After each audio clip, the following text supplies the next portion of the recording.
Ndabasuje aho muherereye hose yaba hanga mu Rwanda ndetse n'ibindi bihugu bigiye bitandukanye. Ndizera nashidikanya ko iki cyumweru cyabagendekeye neza ndetse gahunda zose mwakoze zagenze fresh. Rero nagarutse n'amakuru agizwe aka kanya, nanabifuriza gutangira weekend neza, dore ko ari iki gihe cyo kuruhuka muba mubonye ku kazi gatandukanye mwagiye mukora. Mbere yuko yongera icyo nkora cyangwa icyo mvuga, ndagira ngo mbasabe nkuko mpora mbibasaba gukora subscribe hejuru ndetse ugakanda akazogera kuri Kigali YouTube kugira ngo ntihakagire inkuru n'imwe yacu igucika. Mu makuru yari gutrendinga cyangwa ari kuvugwa cyane kuri social media n'ibitangazamakuru bigiye bitandukanye, n'ukuntu umusore mwakunze Papa Cyangwe ubu ngubu navuga ko ari mu mazi abira cyane, ndetse bitagenze neza cyangwa bigenze nabi cyane bamushikiriza urwego rw'ubushinjacyaha rwari. Byose rero bikaba byaturutse ku ndirimbo aherutse gusohora cyangwa itamaze n'umunsi umwe igeze hanze bita It's Okay, ari kumwe na Afrique ndetse n'umuraperi Fireman. Ibi rero byagenze bite? Ese indirimbo irimo ibiki? Harimo bande batuma uyu muraperi yaba agiye gufungwa cyangwa ari mu bibazo bingana bityo? Ikirego gisaba kumufungisha cyaba cyatanzwe nande? Ese Papa Cyangwe arabibona gute ibibazo arimo? Byose rero nibyo ugiye gusanga muri ino video, yirebe ndetse uyirangize kugira ngo umenye imva n'imvano y'ibi byose. Let's go.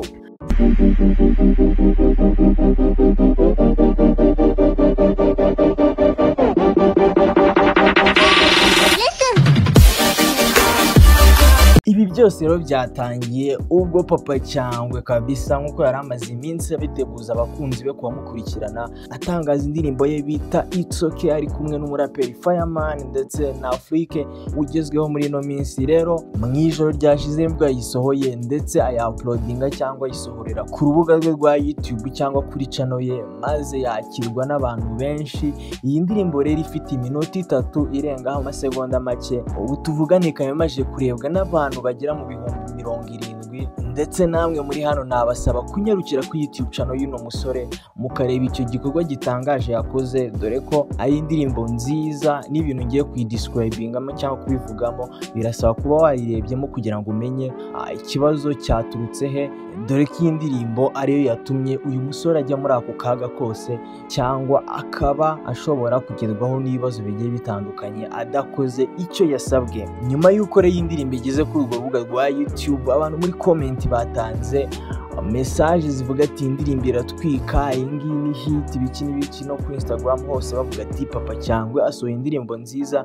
Ariko mu bantu bagera mu 70 barebye iyi video, hari umuryango cyangwa bamwe batabyishimiye ndetse bahitamo no kwibwira Papa Cyangwe n'abamworganiza kugira ngo bamumenyeshe ko iki gikorwa cyangwa iyi video batayishimiye, hatageze n'igikorwa uyu Papa Cyangwe yashyirwa mu bibazo. Wakibaza uti abo bantu ni bande, bagendeye kuki kugira ngo batere ubwoba Papa Cyangwe?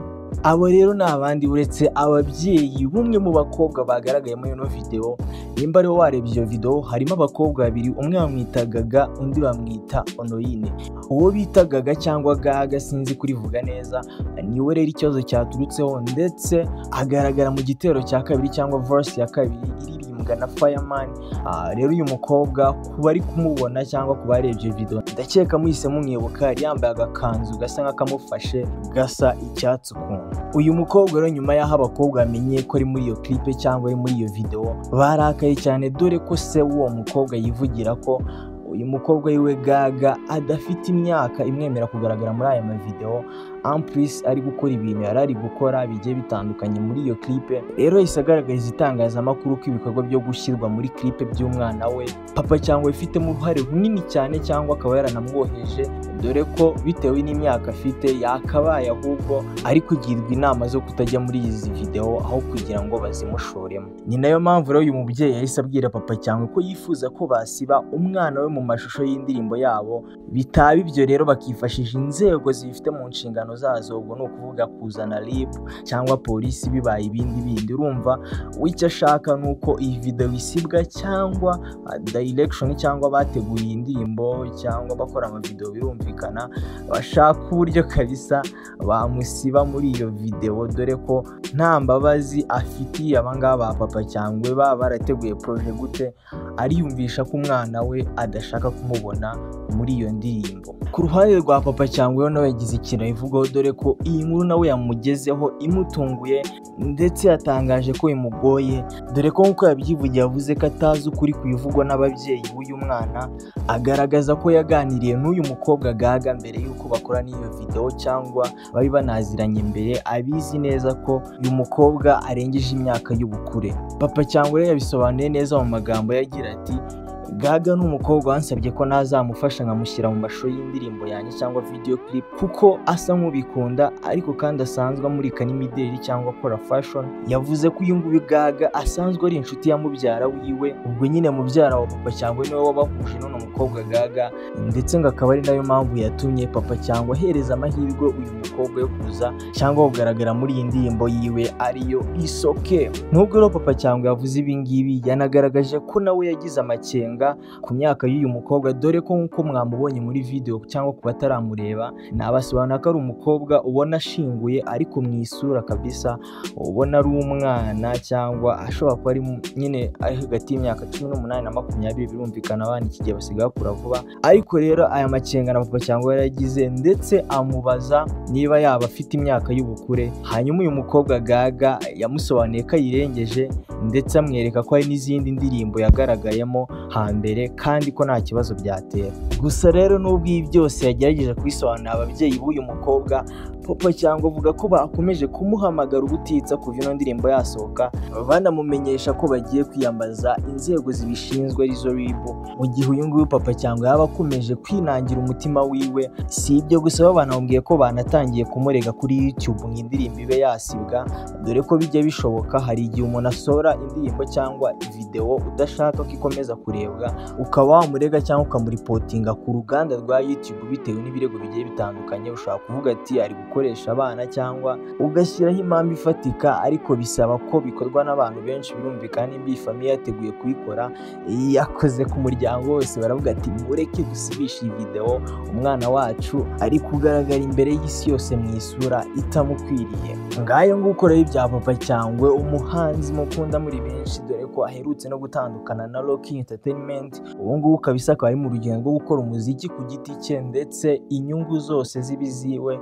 ariko nk'uko bigaragara ntabwo biri kumworohera bitewe n'izi saga zikomeje kumubaho zigiye zitandukanye. Benshi rero bagiye babitangamo ibitekerezo bigiye bitandukanye. Bamwe bari kuvuga ati Papa Cyangwe yakoze amakosa mbere yo gushiramo uyu mwana cyangwa uyu mukobwa. Icyiza nuko yari kubanza akareba ibyangombwa nimba koko arengeje iyi myaka, kugira ngo yizere ko nta gihombo cyangwa ingaruka iyi video yakoranywe ubuhanga kabisa nk'uko mwabyiboneye, cyangwa abateye akajisho kuri YouTube channel y'uno muhungu. Birigaragaza ko nta kabuza Papa Cyangwe yashoyemo amafaranga cyane mu gukora ino video, hakiyongeraho n'amafaranga yishyuye featuring, urumva ayo yishyuye Afrique ndetse nayo yishyuye Fireman, bikagenda bikazamura agaciro k'ino video. Rero kugira ngo ibyo byose byicwe kubera yashizemo umukobwa atarebye irangamuntu cyangwa making sure ko imyaka afite ijyanye na video ari kumukoresha, birumvikana ko ari amakosa akomeye ya Papa Cyangwe. Ikindi rero abantu bari kuvuga ko iba ari ibikabyo by'ababyeyi. Birazwi ko muri ino industry cyangwa abahanzi binaha mu Rwanda bakunzwe kuregwa ibyaha batakoze cyangwa bagashinjwa ko bakoresheje abana bari munsi y'imyaka 18, kandi mu by'ukuri uyu mukobwa cyangwa uyu muntu wagaragaye mu gikorwa runaka arengeje iyo myaka y'ubukure. Ndakeka mubyibuka ibyabaye kuri Kevin Kade ndetse na Davis igihe bajyanywe muri gereza kubera umukobwa bavuga ko ari munsi y'imyaka ariko bakaza gusanga yirengeje. Rero abakunzi ba Papa Cyangwe cyangwa abandi bazi kwanarizamo gake batangaje ko ababyeyi bashobora kuba bari kubeshyira Papa Cyangwe uyu mwana cyangwa uyu mukobwa Gaga wagaragaye muri video arengeje imyaka y'ubukure. Naha rero njye ndangirije video y'uno munsi, ahasigaye naha Papa Cyangwe, uyu mubyeyi wagiye kumurega cyangwa uri kuzamura ibirego bigiye bitandukanye ndetse n'abandi bafite mu nshingano ze kugira ngo bakemure iki kibazo. Naho ubundi bitabaye iyi video mushobora kubona isibwe itasibwa, mukazabona Papa Cyangwe afunzwe cyangwa ajyanywe kwitaba RIB cyangwa ikindi kigo kibifite mu nshingano zazo kubera gukora ikosa ryo gushyira umwana cyangwa umukobwa uri munsi y'imyaka 18 muri video ye. Njye rero nk'umukunzi wa hip hop cyangwa iterambere ry'abahanzi banga mu Rwanda, nifuza ko ikibazo Papa Cyangwe yakivamo neza cyangwa impande zose zirimo, yaba umubyeyi ndetse na Papa Cyangwe bumvikanye ikintu kimwe, akagira igikorwa neza ariko bitagiye kwangiza kariyeri y'uno musore uri muri bamwe berekana iterambere cyangwa kazoza muri no muzika kubera ibikorwa bitandukanye bagenda batugezaho umwaka ku wundi guhera muri za 2020. Nimba rero wakurikiranye ikiganiro kuva cyatangira kugeza aha ngaha, ndagusaba gukanda like button hariya hejuru ndetse ugatanga igitekerezo cyawe. Ese Papa Cyangwe urabona ibintu arabyifata mate cyangwa arabiva mate? Aho hasi muri comment section, ndetse wibuke no gukanda akazogera no gukanda subscribe kugira ngo ntihakagire ikintu na kimwe kigucika cyangwa inkuru iri gutrendinga. Aha ngaha kuri Kigali Tube niho hambere ugomba kuhasanga ibi bintu byose. Mukomeze rero mugire umunsi mwiza ndetse n'intangiriro za weekend nziza. Ciao.